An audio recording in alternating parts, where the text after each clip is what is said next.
네, 우리가 설 연휴를 쉬는 동안에 미국 시장은 또 빠르게 돌아갔습니다. 상당히 강세를 보였는데요. 오늘 3프로TV 김한진 이코노미스트 모시고 분석해 보겠습니다. 어서 오십시오. 네, 안녕하세요. 자, 설날 한파에도 나스닥에는 훈풍이 불었습니다. 이게 뭐 우리나라만 한파가 오는 건지 이 랠리 배경은 어떻게 보십니까? 네, 필라델피아 반도체 지수가 뭐 연초 대비 15%가 올랐더라고요. 예. 네, 그래서 나스닥도 많이 올랐고 또 유럽 증시 뭐 9%까지 올랐고 연초 대비 조금 뭐 의외의 강세장이 전개가 되고 있는데요. 조금 뭐 요인을 살펴보니까 첫 번째로는 수급적인 요인이 조금 강했던 것 같습니다. 연말에 주식을 좀 많이 비워놨던 투자자들이 전체적인 글로벌 기관 투자자들이 조금 연초 들어서면서 주식을 좀 급하게 채워놓으니까 주가가 올랐고, 주가가 오르니까 또 연말에 공매도를 많이 친 예. 조금 뭐 저기 세력들이 또 다시 또 주식을 담아 넣을 수밖에 없는 그러한 쇼 스퀴즈가 좀 발생했습니다. 그래서 수급적인 요인들이 조금 뭐 강했던 것 같고요. 펀더멘탈한 요인은 뭐 가장 중요한 경기가 올해 좀 생각보다 나쁘지는 않을 것이다라는 기대감이 좀 확산됐습니다. 중국의 경제 개방, 그리고 예상외로 조금 따뜻하게 겨울을 나고 있는 유럽, 에너지 위기로부터 조금은 자유로울 수 있다라는 이제 안도감, 뭐 이런 것들이 유럽, 중국, 또 미국은 또 구조적으로 고용 지표가 뭐 괜찮고요. 또 지금 진행되고 있는 4분기 기업 실적도 뭐 빅테크 중심으로 뭐 그렇게 큰 폭의 조금 뭐 이렇게 당초 예상보다 좀 덜하죠. 그런 상황은 아니거든요.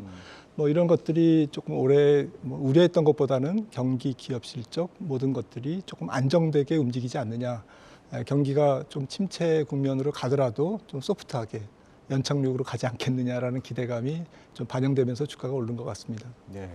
이제 우리가 이렇게 추워서 그런가요? 뭐 유럽도 추울 것 같은데 유럽이 오히려 따뜻하다고 네. 이렇게 얘기가 나오네요, 진짜. 자, 근데 뭐 증시를 둘러싼 여러 가지 그 환경들이 많이 호전됐다고 표현해야 될까요? 그래서 뭐 많이 기대들도 나오는데 이거 대세 회복의 시작이라고 봐야 될지 아니면 일시적인 랠리로 봐야 될지 어떻게 보십니까? 네, 저는 뭐 일시적인 랠리로 보고요. 하지만 작년에는 이제 지속적인 하락 장세였는데 올해는 좀 그래도 박스권 내지 조금 턴어라운드 장세다라고 좀 진단하고 싶고요. 지금 조금 전에 뭐 연초에 주가 급등의 이유를 말씀드렸습니다마는 조금 주식 밸류에이션이 다시 또 높아졌지 않습니까? 네. 뭐 코스피나 S&P나 나스닥이나 모든 게 조금 높아졌고, 그러니까 좀 매력적인 수준은 아닌 거죠. 그리고 연준이 여전히 인플레이션을 잡기 위해서 올해 조금 금리를 뭐 5.0 내지 5.25에서 이제 동결해서 갈 가능성이 높은데 예. 경기에 매우 제약적인 수준이지 않습니까? 그렇죠. 그렇다고 보면 조금 기대한 것만큼 경기의 회복 속도가 올해 지표로 우리가 확인할 수 있는 정도는 아니다. 이거는 조금 성급하다라는 것이죠. 그리고 뭐 유로존이나 중국이나 경기가 좀 회복되겠지만 조금 반짝 경기 회복에 가깝고 순환적이고 좀 추세적인 조금 굵직한 회복이라고 보기보다는 유럽은 에너지 위기를 조금 잘 넘겼다라는 것, 예. 중국은 좀 경제 재개방이 시작되면서 경기 부양책을 기대할 수 있다라는 점, 뭐 이런 것들이 어우러진 거니까 좀 올해 전체적으로 지속적인 경기에 조금 화끈한 성장이라기보다는 조금 반짝 경기 회복이라고 조금 해석이 되고요. 그런 측면에서 주식시장은 여전히 지금 올해는 이제 기업 실적과의 싸움, 기업 실적이 얼마나 후퇴되느냐에 따라서 주가가 조금 많이 흔들릴 수도 있는 그러한 우여곡절을 좀 겪을 것 같습니다. 예. 뭐 그동안 뭐 금리, 인플레, 기업 실적 악화 이런 것들이 다 이미 주가에 다 반영된 상태에서 더 나빠지지 않는다는 것만 해도 어떻게 보면 좀 받침대가 좀 단단해지는 이런 맞습니다. 느낌도 듭니다. 네, 또 기업별로는 또 실적이 조금 잘 버티고 올해 또 여러 가지 인플레이션 환경에서 좀 마켓 시어도 늘려가고 이런 뭐 성장형 기업들이 많이 나오기 때문에 종목별로 관심을 가지신다면 뭐 투자에 괜찮은 한 해가 아닐까 이렇게 생각을 합니다. 자, 근데 이제 미국 월가에서는 뭐 이미 그 올 봄에 연준이 금리 인상을 멈춘다는 거를 기정사실로 놓고 지금 보는 것 같아요. 그리고 월스트리트 저널 같은 데가 뭐 대표적인 데 아닙니까? 네. 여기서도 나오는 얘기가 연준이 그동안 금리 인상을 중단하기 전에 인플레이션을 얼마나 둔화시켰는지 가늠하기 위한 논의를 시작할 수 있다. 이런 뭐 분위기를 좀 띄우는 것 같은 얘기도 나오는 것 같은데요. 어떻게 보십니까? 네, 뭐 연준의 통화 정책은 이제 조금 뭐 마지막 사이클을 달리고 있지만 지금 일각에서는 뭐 5% 정도의 금리 인상으로는 결국에는 연준이 다시 또 쉬었다가 금리를 올려야만 될 것이다라고 이제 쓴소리를 하는 인사들도 많은데요. 제 생각에는 일단은 인플레이션은 잡힌 것 같고요. 네. 이미 뭐 작년 6월에 9.1% CPI가 이제 고점이었던 것 같고 떨어질 거는 같은데 이제 다 아시다시피 관건은 결국엔 비에너지 부분의 서비스업 그렇죠. 중심의 물가지 않습니까? 그런데 이 부분도 사실 이제 지금 경기가 올해 이제 총수요가 약하기 때문에 떨어지기는 할 것 같습니다. 하지만 미국의 좀 아주 고유하고 특이한 고용 시장의 타이트함 이것 때문에 좀 천천히 떨어지겠죠. 천천히 떨어진다는 얘기는 두 가지 의미가 있는 것 같습니다. 경기가 경착륙은 피할 수 있다. 그러니까 나선형 인플레이션, 임금이 오르고 또 제품 가격이 올라서 또 경기가 나빠지는 이제 그런 것은 회피할 수 있다라는 것은 이제 긍정적인데 반면에 천천히 떨어진다는 얘기는 연준이 좀 오랫동안 금리를 동결해 갈 가능성이 있고 그렇죠. 여전히 시장에서는 연준이 다시 또 금리를 올리는 거 아니야? 뭐 한 달의 지표만 뭐 한 달만 지표가 조금 물가 지표가 올라가도 투자자들이 굉장히 좀 불안해하는 이제 그러한 장면들이 얼마든지 나올 수 있다는 것이죠. 그래서 물가가 천천히 떨어진다는 것은 좀 긍정적인 의미와 연준의 긴축이 조금은 더 오래 지속될 가능성 두 가지를 좀 전부 함축하고 있다고 생각합니다. 네, 맞아요. 경제 현상이라는 거는 사회 현상하고 좀 네. 달라가지고 이렇게 딱 무자르듯이 이게 안 되는 것 같습니다. 추세적으로 어떻게 변하느냐 이게 중요한 것 같은데요. 자, 지금 말씀하신 얘기를 들어보면 뭐 다음 주에는 일단 뭐 흔히들 얘기하는 게 이제 베이비 스텝 정도, 이게 2월 1일 날 올리는 것이 이 정도로 예상을 하는데 뭐 동결 가능성도 있고 또 빅스텝 가능성도 남아있다 뭐 이런 얘기도 없지는 않은 것 같습니다. 네, 그래도 뭐 기간이 얼마 안 남았습니다만은 제 생각에는 뭐 베이비 스텝 가능성이 높고 뭐 3월에 한 번 더 3월 중 하순이죠. 하순에 한 번 더 25bp 베이비 스텝을 올리면 5.0%가 그렇죠. 최종 기준금리가 되지 않을까. 저는 이제 그렇게 생각을 하고 있습니다.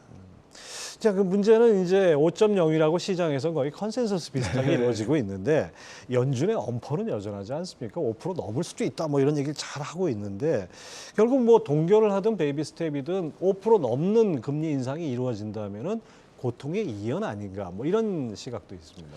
네, 저는 뭐 그럼에도 불구하고 뭐 고통에 약간 이연성은 있죠. 하지만 뭐 어차피 시장은 조금 어느 정도는 연준의 통화 긴축에 대해서 스케줄에 대해서 반영을 한 부분이 있고, 그다음에 5.0이냐 혹은 5.25냐 이런 부분들에 대해서는 뭐 시장이 아주 그렇게 큰 차별성을 보이지는 않지 않을까 이런 네. 생각을 갖고 있습니다. 연준이 좀 두려워하는 것은 약간 블러핑을 계속 할 수밖에 없는 이유는 주가가 계속 오르고 금융 컨디션이 좋아져서 사실은 연준이 금리를 작년 3월부터 올렸는데 올리기 전 수준까지 지금 다 회복이 됐습니다. 그렇죠. 네, 금융 컨디션이 굉장히 양호하고 모든 사람들이 좀 금융시장이 앞으로 좋을 거야 이렇게 생각하고 있기 때문에 이런 게 자칫 임금 인플레이션과 기대 인플레이션에 조금 악순환으로 이어지지 않을까라는 관점에서 계속 연준 인사들이 입을 맞춘 듯 좀 매파적인 발언을 쏟아내는 것 같습니다. 네, 0%대 금리 때의 주가와 네. 지금 4.5% 금리의 주가가 같다는 거는 네, 네. 정말 넌센스이기도 한데요. 자, 금리 인상 계기가 된 물가 상승률 이 부분을 들여다보면 뭐 일단 떨어지고 있는 건 맞습니다. 맞는데 12월 CPI가 6.5%. 이거는 뭐 연준이 목표하는 수준에는 뭐 한참 높은 수준 아닙니까? 네. 어떻게 봐야 됩니까, 이거? 네, 아직도 높죠. 아직도 높기 때문에 금리를 계속 올린다는 얘기도 나오는 거고요. 그다음에 1년 동안 동결한다는 얘기도 나오는 것이죠. 그러니까 사실은 연준의 손을 이미 뭐 물가는 떠나지 않았을까. 그러니까 연준이 할 거는 다 했고 일단은 이제 택배가 도달하는 이제 기간이 있는데 그 시간이 이제 금리가 경제에 스며드는 시간이지 않습니까? 근데 어떤 부분은 이제 잘 스며드는데 어떤 부분은 잘 안 스며들고 있습니다. 예. 고용시장 같은 경우는 굉장히 세기 때문에 그래서 이런 금리 인상의 효과가 누적적으로 시차를 두면서 이제 전 경제 부분에 스며드는 시기가 올해고요. 특히 올해 상반기가 아닐까 그런 측면에서 올해 중반에는 미국 CPI가 지금 6.5%에서 한 4.89 정도, 그러니까 상징적으로 5%를 깰 가능성이 있고요. 5%라는 의미는 되게 좀 중요합니다. 왜냐하면 기준금리가 5%인데 소비자 물가 상승률이 5% 미만이라는 것은 소비자 물가 상승률 기준으로 실질 기준금리가 플러스로 그렇죠. 반전되고 이 플러스로 반전된 실질 금리가 본격적으로 임금 상승률이라든지 서비스업 경기를 조금 억누를 것이다. 라는 시사점을 갖고 있기 때문에 그렇고요. 그래서 저는 종합적으로 올 하반기부터는 임금 인플레이션이나 주거비라든지 이런 비에너지 서비스 부분의 물가가 조금 차분해지지 않을까. 결국엔 떨어져서 연말에는 미국 CPI가 한 3.5%, 그다음에 이번 주에 나오는 PC도 좀 주목됩니다만 PC 물가도 한 3. 근원 기준으로 한 3.5% 정도에 도달하지 않을까 이렇게 생각을 합니다. 물론 높습니다. 3.5%. 네, 그렇죠. 네. 네, 그림이 지금 나오는데요. 지금 네, 보시면은 자, 오른쪽 점선으로 되어 있는 것이 파란 선, 네. 까만 선인가요? 6.5%의 소비자물가 떨어지고 있고. 네, 실제치입니다. 네. 예, 그다음에 기준금리, 그게 기준금리군요. 네, 네. 6.5에서 이렇게 예상이 이렇게 된다는 거죠, 네. 네, 제가 뭐 예상을 해본 건데, 그래서 쭉쭉쭉 떨어져서 연말에 한 3.6, 3.5 이 정도까지 떨어지고, 2024년 해를 넘겨서 내년 3월 정도에 2.7 정도를 찍으면 이게 조금 바닥이 아닐까, 소비자 물가 상승률의 바닥이 아닐까. 그리고 당분간 내년도 중반에는 더 떨어지지는 않고. 그러니까 저 물가가 한 5% 밑으로 내려갈 때쯤 돼서 연준 입장에서도 금리 인하를 검토할 수 있다. 네, 네, 조금 톤이 바뀔 거라고 생각을 합니다. 자, 앞서 잠깐 언급을 해주셨는데 전체 물가 지수는 꺾이고 있지만 미국 시장 서비스 물가를 보면은 경기 좋은 것 같아요. 근데 오늘 아침에 그 김현석의 특파원의 그 월스트리트 나오 보니까 이제 하드 데이터와 소프트 데이터가 네. 있는데 하드 데이터는 이제 이 소위 말하는 지표고 맞습니다. 소프트 데이터는 이제 심리 지수 같은 것들인데 심리 지수는 침체 쪽을 가리키고 있는데 이거 좀 약간 괴리가 있습니다. 이걸 어떻게 봐야 됩니까? 네, 심리 지표 지금 하드 데이터는 정말 뭐 좀 하락하고 있죠.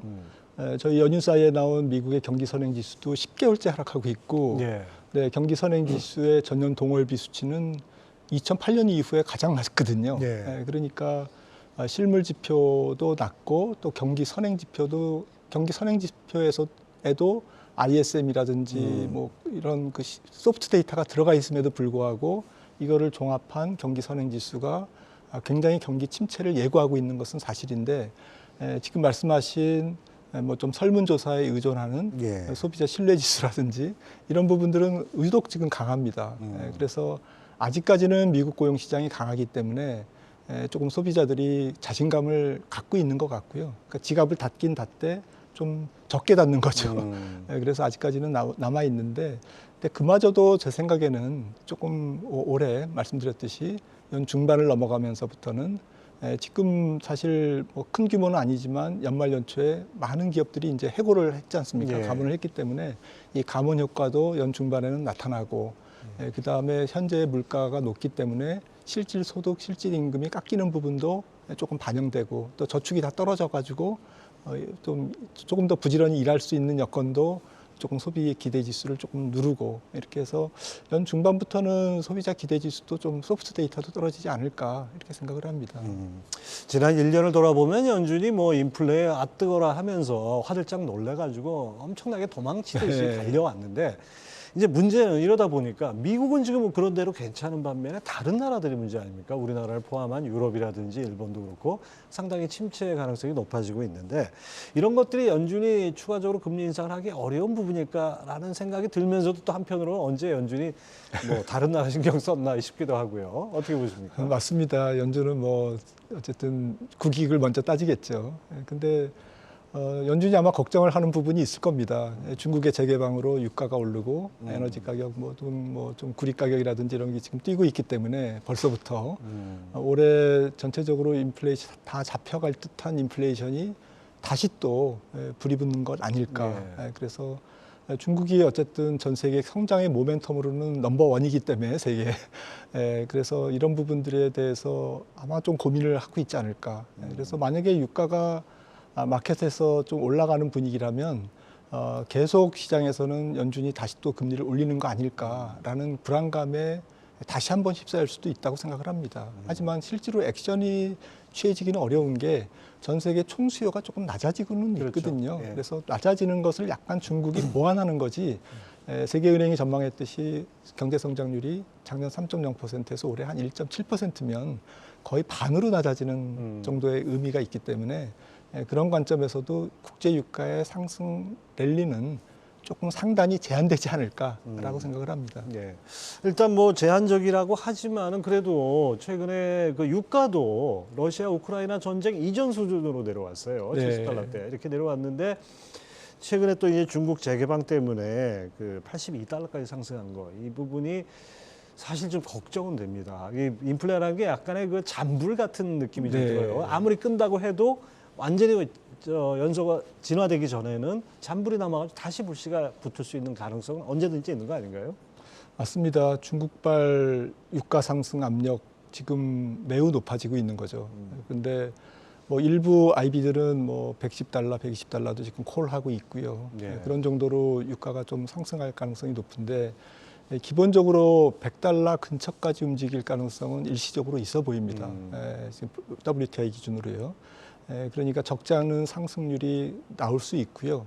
하지만 그거는 조금 뭐 수요의 쏠림의 현상 그리고 또 미국이 조금 재고를 많이 지금 줄여놨기 때문에 전략 비축률을 다시 채워놔야 되고 또 3월 달이면 좀 유로존이 이제 겨울을 이제 완전히 나면서 다시 또 뭐 큰 재고 감소는 없겠습니다만 그래도 조금 여름과 올해 겨울을 나기 위해서 또 다시 원유를 또 비축해야 되고 천연가스도 좀 비축해야 되거든요. 이런 부분들이 중국이 경제를 재개방의 속도를 내는 한 3, 4월부터 시작되기 때문에 다행히 비수기긴 하지만 유가의 교란 요인으로 작용할 수는 있겠죠. 그래서 이런 부분들이 시장에 조금 불안감으로 불안전한 움직임을 촉발할 가능성은 있어 보입니다. 네, 뭐 저 주말 내 뉴스를 보니까 뭐 중국 그 관광지마다 아주 인산인해를 이루는데 이른바 보복 관광이라는 얘기가 나오네요. 네. 그런 정도로 중국의 리오프닝에 어떤 영향을 몰고 올지는 두고 봐야겠습니다. 자, 지난 26일이면은 이제 작년 4분기 그 미국의 GDP 성장률이 발표되죠. 수치상으로는 조금 하락했을 것 같은데 여전히 성장세 자체는 유지하지 않을까 이렇게 예상이 되는데 어떻게 보십니까? 네, 이제 이번에 발표되는 건 속보치인데요. 3.5% 전망을 지금 사람들이 하고 있고 전체적으로 뭐 하반기에는 상반기와는 달리 전 분기 대비 연율 플러스로 계속 행진을 3분기가 3.2였으니까요. 그래서 조금 4분기 성장률이 예상보다는 높게 나오는 그런 숫자가 찍힐 것 같습니다.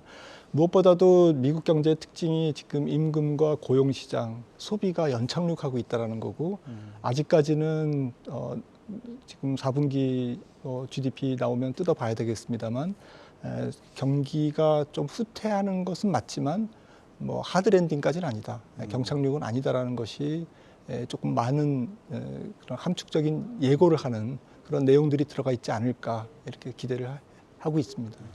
박사님 말씀 들어보니까 이번 미국 시장의 이 단기 랠리는 일시적이다라고 판단을 하셨지만은 그래도 하드 랜딩보다는 소프트 랜딩 쪽에 더 비중을 두셨으니까 뭐 양쪽에 다 있는 것 같습니다. 네. 자, 지금까지 3프로TV 김한진 이코노미스트 함께했습니다. 감사합니다.